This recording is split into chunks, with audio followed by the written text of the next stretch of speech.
Perkenalkan, nama gue Yuni Utami.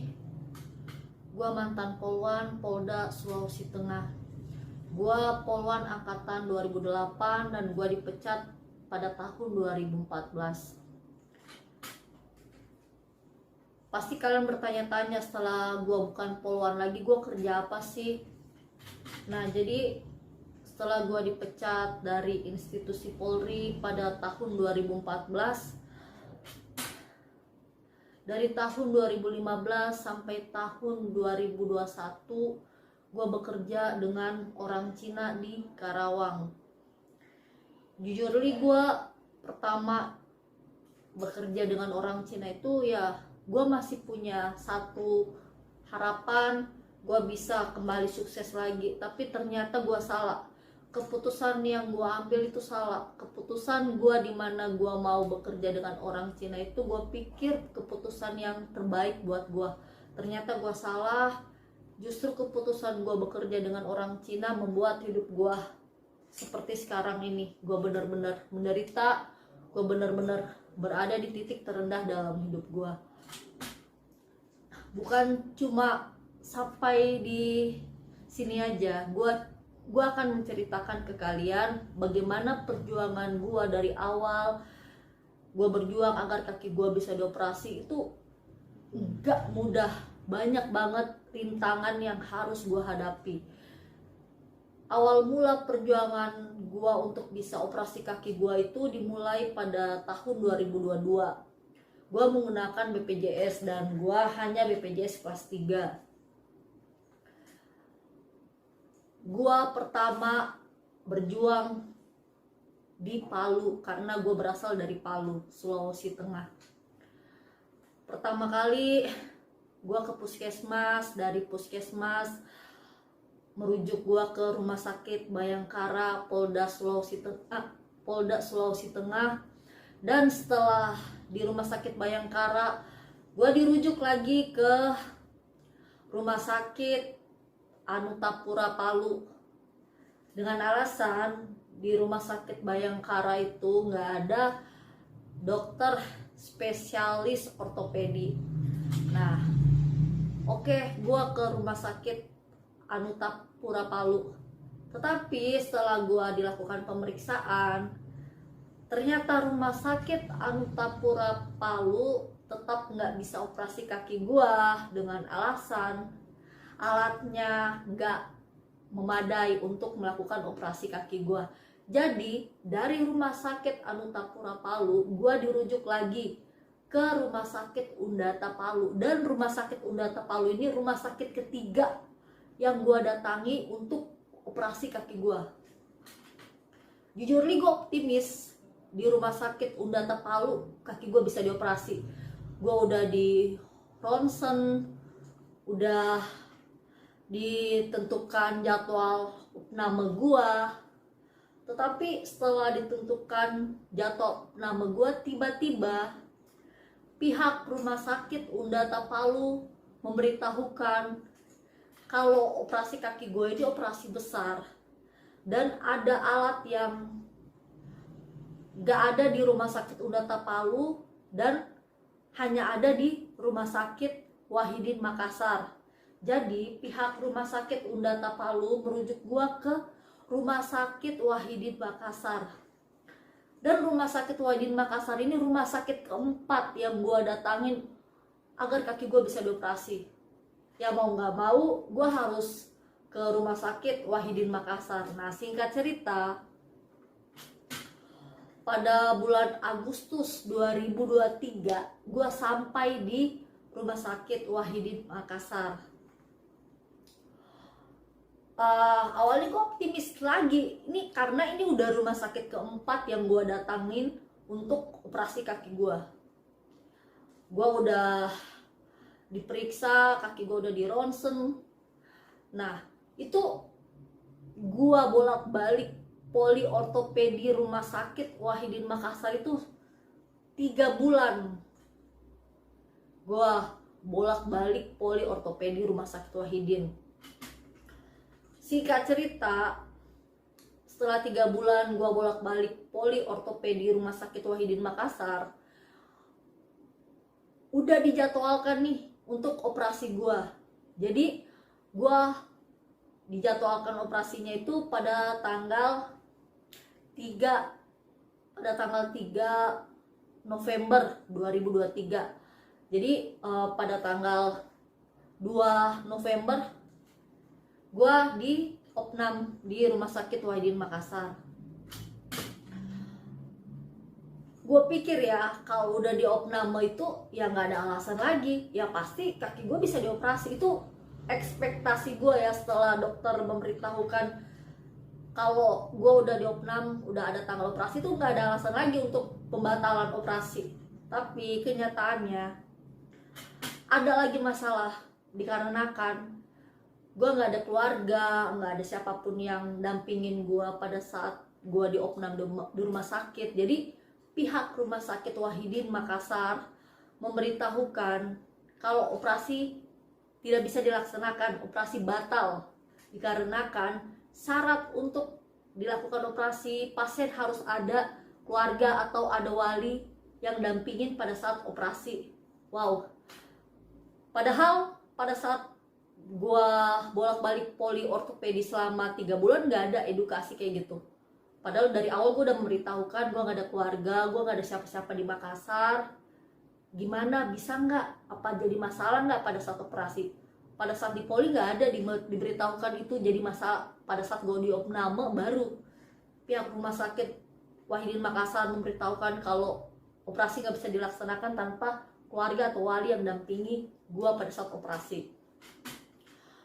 Gue masih belum menyerah sampai di situ. Nah, jadi gue mencoba mencari teman-teman dari sosial media gue. Singkat cerita, gue dapet lah nih orang yang mau jadi wali gue pada saat gue operasi. Gue kasih tahu nih ke pihak Rumah Sakit Wahidin Makassar, nih gue udah dapat orang nih buat jagain gue, dampingin gue pada saat operasi. Tiba-tiba pihak Rumah Sakit Wahidin Makassar memberitahukan kalau alat yang mau dipasang di kaki gua nggak ada. Adanya hanya di Rumah Sakit Ortopedi Suharto Solo, dan pihak Rumah Sakit Wahidin Makassar merujuk gua ke Solo. Anjir. Siapa yang nggak marah? Siapa yang nggak marah ketika dengan penantian yang panjang, dengan perjuangan gue yang gak gampang, gue harus menerima kenyataan seperti itu. Oke, gue gak menyerah sampai di situ. Lagi dan lagi, gue mengikuti prosedur yang ada. Gue ke Solo sendirian, naik kapal. Gue pikir setelah gue sampai di Solo semuanya tuh baik-baik aja, nggak ada lagi rintangan, hambatan atau apapun itu yang menggagalkan operasi gue. Tapi kenyataannya, wow, gue sudah sampai di Solo, gue sudah sampai di Rumah Sakit Ortopedi Suharto Solo. Baru pertemuan kedua udah terjadi keributan, di mana pihak Rumah Sakit Ortopedi Suharto Solo mempermasalahkan rujukan gua, di mana rujukan gua berakhir itu tanggal 8 Februari 2024. Sedangkan gua tiba di Rumah Sakit Ortopedi Suharto Solo pada tanggal 2 Februari 2024. Otomatis gue marah dong, komplain. Gue bilang rujukan gue masih berlaku sampai tanggal 8 Februari, sedangkan gue datang di Rumah Sakit Ortopedi Suharto Solo pada tanggal 2 Februari. Kenapa dipermasalahkan rujukan gue? Akhirnya setelah ribut, baru pihak rumah sakit tidak mempermasalahkan rujukan gue. Masalah nggak sampai di situ. Gue udah dapat nih tanggal operasi gue.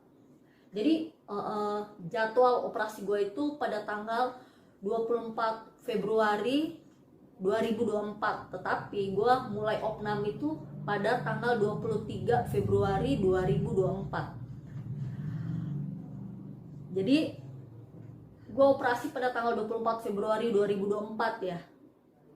Nah, setelah gue dioperasi, gue pikir udah aman, udah nggak ada masalah yang akan timbul. Ternyata setelah gue dioperasi, pihak rumah sakit ortopedi Suharto Solo itu hanya memperbolehkan gue opname itu selama 6 hari, tidak lebih, dikarenakan gue hanya pasien BPJS kelas 3. Padahal gue udah memberitahukan kalau kaki yang dioperasi masih sangat sakit dan belum bisa diangkat sama sekali. Jadi gue minta kebijakan dari rumah sakit tersebut untuk memperbolehkan gue lebih lama lagi di opname di rumah sakit ortopedi Suharto Solo. Tapi permintaan gue, permohonan gue nggak dikabulkan dikarenakan alasan mereka gue hanya pasien BPJS kelas 3, yang dimana pasien BPJS kelas 3 itu hanya diperbolehkan untuk opname selama 6 hari, tidak lebih apapun alasannya. Mau nggak mau gue harus cabut dari rumah sakit itu karena pihak rumah sakit udah kekeh, udah maksa gue untuk keluar dari rumah sakit dengan kondisi gue belum bisa berjalan tanpa tongkat, sakit banget. Dan selama gue di rumah sakit itu di opname tanggal 23 Februari 2024 dan gue keluar dari rumah sakit pada tanggal 1 Maret 2024. Pada saat di rumah sakit, tiap 2 hari sekali perawat rumah sakit tersebut mengganti perban luka kaki gue. Tetapi karena gue sudah keluar dari rumah sakit dan gue hanya sendirian di Solo, gue hanya sendirian di kosan, dan dengan uang yang sangat terbatas, gue gak bisa mengganti perban gue 2 hari sekali. Gue baru bisa mengganti perban gue setelah 5 hari. Setelah 5 hari gue di kosan sendirian. Jujur li, gue sekarang nyari uang hanya dari TikTok aja. Gue gak ada kerjaan lain, gue gak ada penghasilan dari apapun itu di luar TikTok. Ya jujur kalau kalian tanya gue malu apa nggak untuk menceritakan ini, otomatis gue malu. Karena mengingat dulunya gue seorang poluan, tapi sekarang gue harus berada di titik terendah seperti ini. Nah sekarang gue akan mengganti perban luka kaki gue sendiri. Dan jujur li, gue nggak ada pengalaman untuk mengganti perban. Gue hanya nonton di YouTube aja, makanya ini gue memberanikan diri untuk mengganti perban luka kaki gue.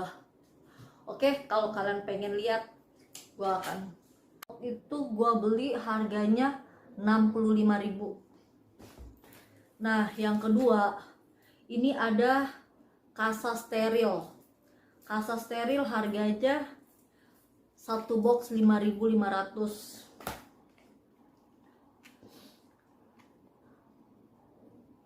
Nah, ini namanya double spike, harganya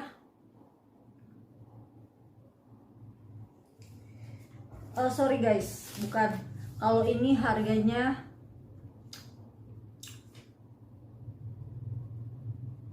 28.000. Ini harganya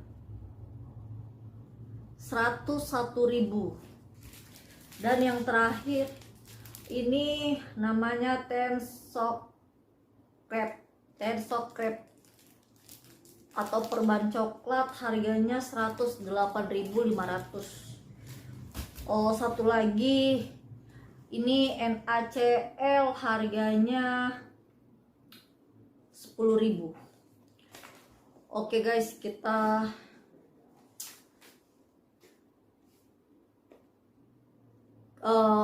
saat ini gue bakal mengganti perban luka gue sendiri. Kalian lah yang menjadi saksinya bagaimana perjuangan gue untuk mengobati kaki gue sendiri. Oke guys, sakit banget.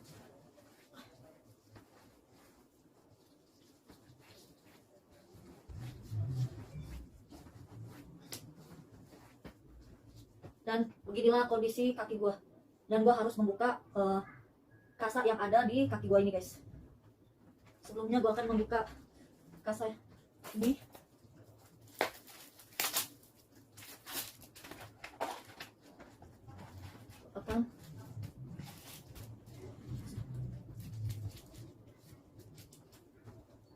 Gua akan membersihkannya terlebih dahulu, guys.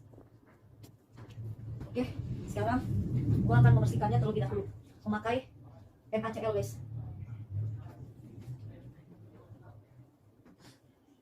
Ini masih terasa sakit banget. Ini masih terasa sakit banget. Tapi gua gak ada pilihan lain. Budget gua terbatas, gua gak bisa memanggil home care. Jadi mau gak mau gua harus membersihkannya sendiri. Gua harus mengganti perban luka kaki gua sendiri. Ini alasan gua kenapa gua masih ingin minta kebijakan rumah sakit ortopedi swasta Solo untuk opname, karena gua memikirkan ini semua.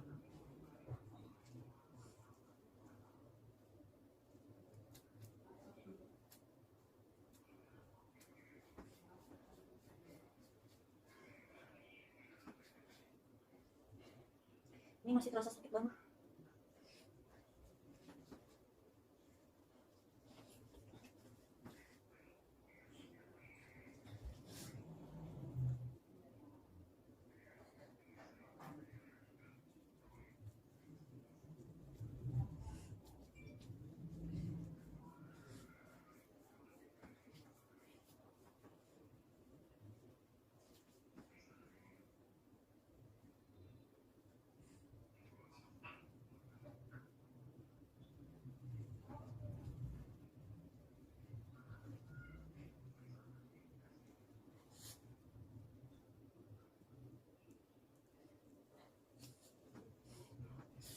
Ini masih terasa sakit banget, guys.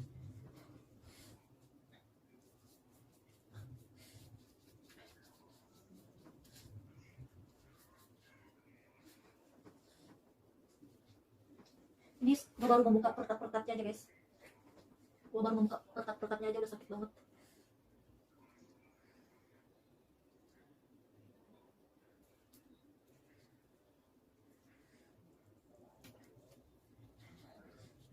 Gue baru membuka perkatnya aja udah sakit banget.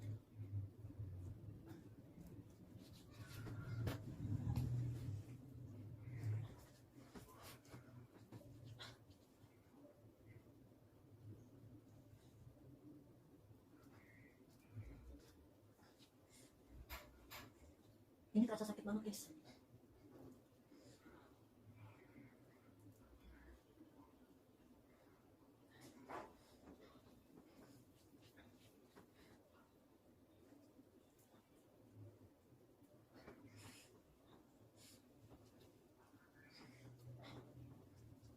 Ini sudah gue buka sebagian. Ini terasa sakit banget.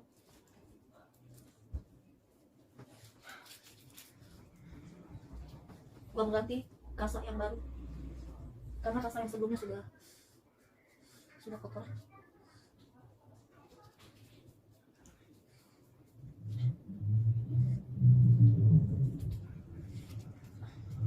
Oke, guys, gue akan membukanya.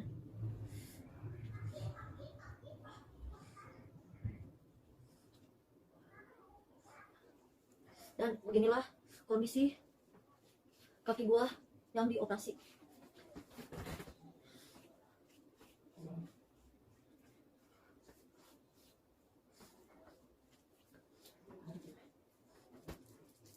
Oke, guys, gua akan memperlihatkan secara jelas dengan kalian. Oke, guys, ini kondisi kaki gua yang dioperasi, guys. Jahitannya ini masih sakit banget. Jadi lutut gua dipasangin pem. Di lutut gua dipasangin pem, dimana pem tersebut boleh dibuka setelah 1 tahun di kaki gua. Ini terasa sakit banget, sangat sakit, guys. Gua hanya mencoba untuk tetap kuat sehingga kaki gua bisa sembuh, kaki gua bisa kembali normal seperti dulu lagi. Oke, kita buka kembali kasa selanjutnya. Dan sekarang gua akan membersihkan luka gua dengan kasa yang baru dan menggunakan NaCl.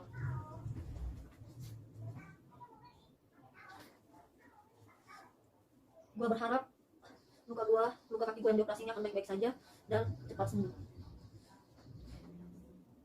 Ini masih gua bersihkan di samping luka. Semua bagian samping luka gua bersihkan terlebih dahulu Setelah itu baru gua membersihkan lukanya.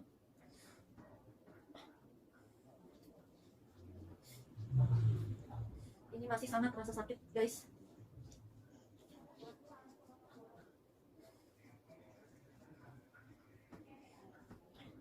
Oke, sekarang gua ngambil kasa yang baru. Ini untuk membersihkan area luka kaki gua. Ini kasa yang baru. Jadi gua membersihkannya pakai FHCl.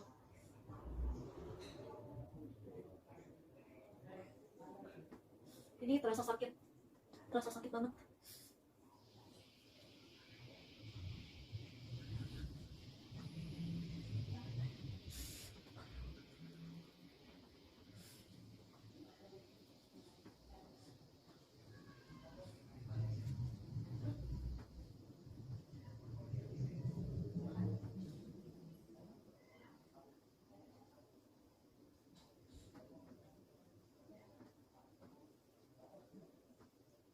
Oke guys, gua ngambil kasa yang baru lagi.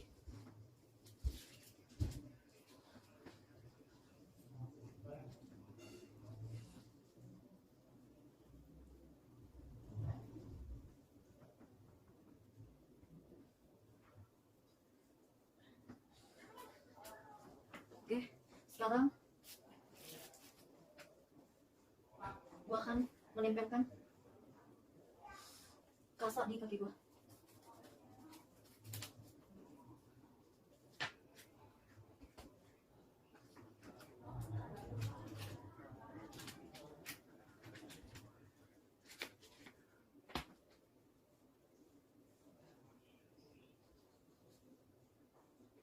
Oke guys, gua gunting terlebih dahulu. Dan gua akan memasangkan kasa ke kaki gua.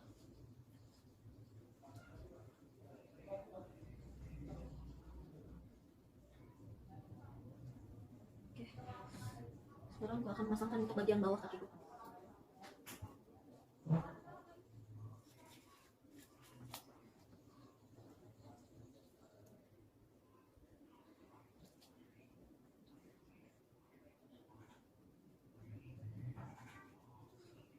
Oke, karena semua bagian lukanya udah tertutupi, sekarang gua akan ke bagian samping. Ini bekas selang selang darah.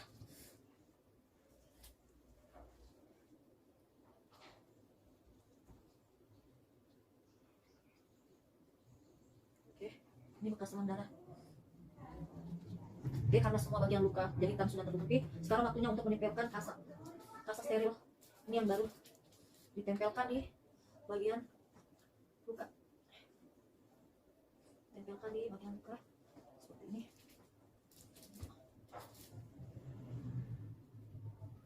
Tempelkan di bagian luka. Oke.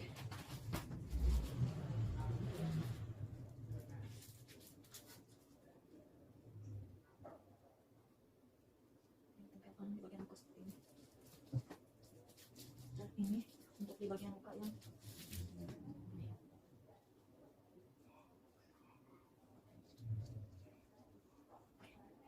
sekarang kita pakai perekat. Ini perekat.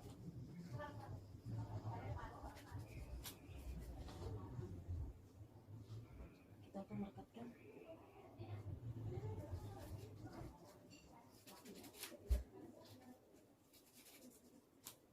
Merekatkan perbannya. Merekat.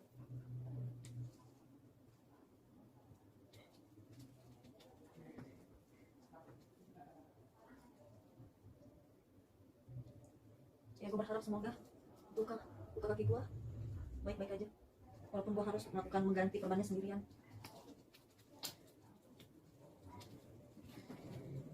Ini sudah merekat. Sekarang yang bagian luka utama.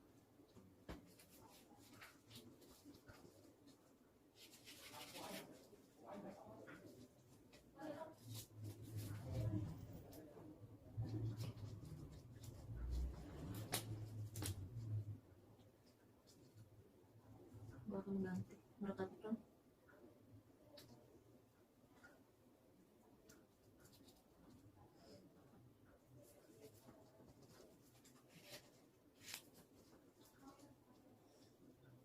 sebelumnya gue belum pernah mengganti perban luka seperti ini sendirian guys. Ini benar-benar pengalaman pertama dalam hidup gue, dan gue nggak ada pilihan lain karena budget gue terbatas.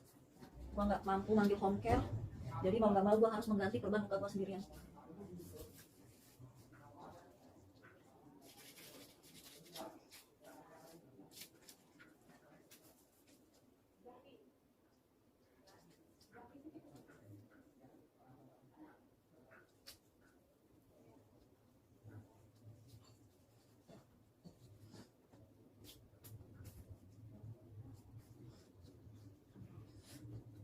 Satu lagi.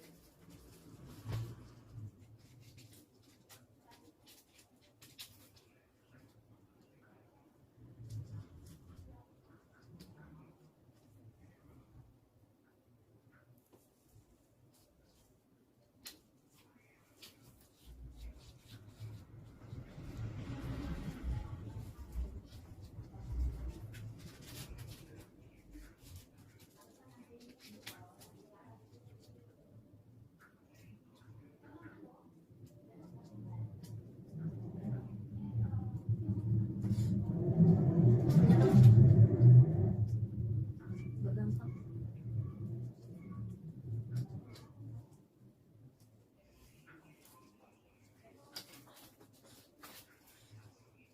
Oke guys, sekarang sudah selesai di perban, dan gue akan memakaikan perban coklat.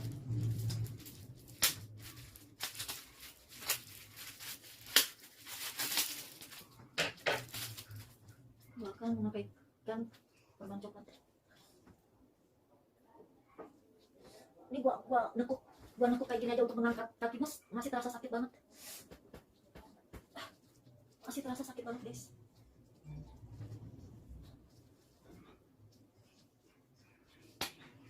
Tapi gue gak ada pilihan lain, gue harus menahan rasa sakitnya, gue harus berjuang untuk kesembuhan kaki gue.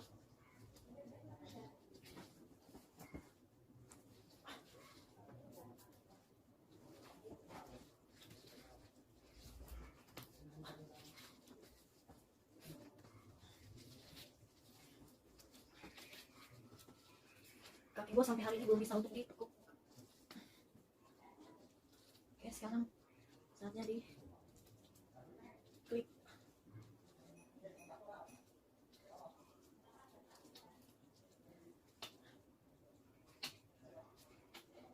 Oke guys.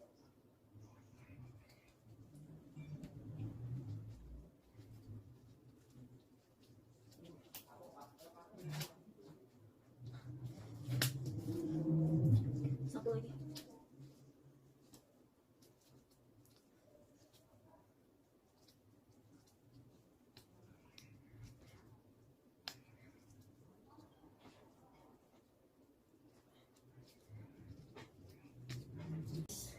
Gue hanya berdoa semoga hasilnya bagus, kaki gue gak kenapa-kenapa.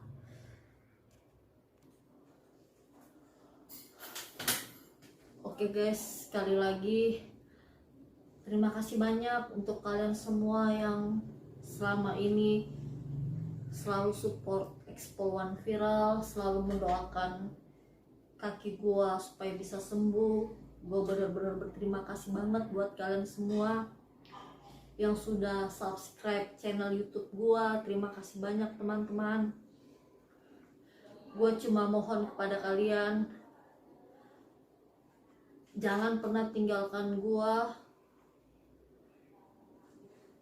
Jangan pernah bosan untuk selalu sayang, selalu support Expo One Viral, karena gua nggak punya siapa-siapa, gua hanya punya kalian semua.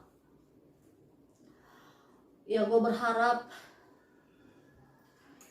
kaki gua cepat sembuh, walaupun gua harus mengganti perban sendiri, tapi kaki gua akan baik-baik saja. Intinya alasan gua untuk mengganti perban gua sendiri dikarenakan budget gua terbatas, gua nggak mampu untuk bayar perawat, jadi mau nggak mau gua harus mengganti perban kaki gua sendirian. Gue cuma mau bilang,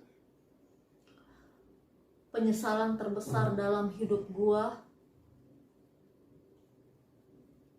bukan karena gua pernah menjadi polwan, Tetapi penyesalan terbesar dalam hidup gua, kenapa setelah dipecat dari institusi Polri, gua justru bekerja dengan orang Cina. Bekerja dengan orang Cina adalah penyesalan terbesar dalam hidup gua. Seandainya gua nggak pernah bekerja dengan orang Cina, gua nggak bakal mengalami semua ini. Kaki gua nggak bakal cacat, dan di umur gua yang 2 bulan lagi 35 tahun, gua yakin gua sudah menikah dan punya anak. Tapi kenyataan pahit yang harus gua jalani saat ini, di umur gua yang sudah nggak muda lagi, gua belum menikah, dan gua masih berjuang untuk kesembuhan kaki gua.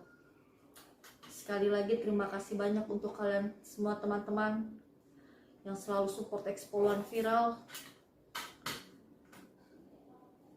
Expoluan Viral cabut, bye bye.